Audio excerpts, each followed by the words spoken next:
सावन का महीना भगवान शिव की उपासना का विशेष समय होता है, जब हर ओर शिव भक्तों की भीड़ नजर आती है। यह कहानी एक ऐसे शिव भक्त की है जिसकी भक्ति और त्याग ने पूरे ब्रह्मांड को हिला दिया। दोस्तों, कहानी की शुरुआत करते हैं। एक छोटे से गांव में अजय नाम का एक किसान रहता था।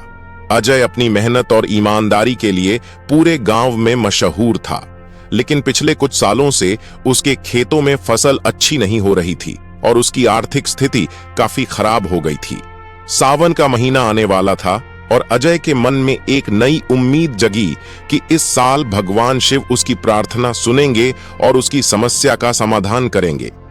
सावन का महीना आने वाला था और अजय के मन में एक नई उम्मीद की किरण जागी। उसे विश्वास था कि इस बार भगवान शिव उसकी प्रार्थना अवश्य सुनेंगे और उसकी समस्याओं का समाधान करेंगे। अजय के गांव के पास एक पुराना शिव मंदिर था, जिसे शिव की गुफा के नाम से जाना जाता था। कहा जाता था कि इस मंदिर में भगवान शिव स्वयं प्रकट होते हैं और भक्तों की मनोकामनाएं पूरी करते हैं। लेकिन मंदिर तक पहुंचने का रास्ता बहुत कठिन और खतरनाक था, खासकर सावन की अमावस्या की रात। हालांकि इस मंदिर तक पहुंचने का रास्ता बेहद कठिन और खतरनाक था, विशेषकर सावन की अमावस्या की रात। अजय ने ठान लिया कि इस सावन की अमावस्या की रात वह शिव की गुफा में जाकर भगवान शिव की पूजा करेगा और अपनी समस्याओं का समाधान मांगेगा।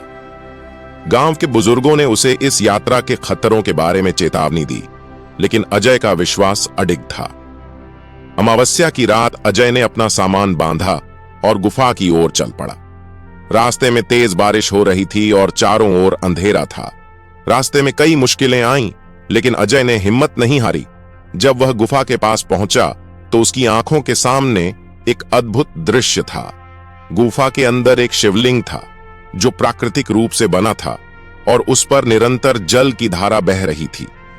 अजय ने शिवलिंग के सामने बैठकर पूरे श्रद्धा और विश्वास के साथ पूजा की और भगवान शिव से प्रार्थना की, हे महादेव, मेरी फसलों को आशीर्वाद दें और मेरी आर्थिक समस्याओं का समाधान करें।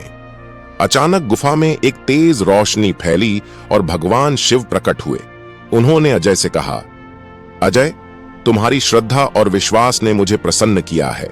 तुम्हारी समस्याएं समाप्त होंगी और तुम्हारे खेतों में इस साल भरपूर फसल होगी।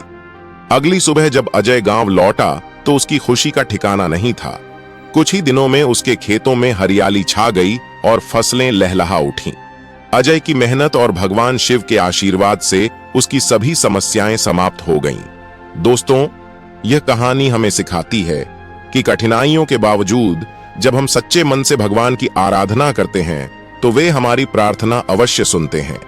अजय की तरह हमें भी अपनी समस्याओं ने के लिए दृढ़ विश्वास और मेहनत के साथ आगे बढ़ना चाहिए। दोस्तों, यह कहानी आपको अच्छी लगती हो, लाइक कमेंट जरूर करें और इस चैनल को सब्सक्राइब जरूर करें। धन्यवाद।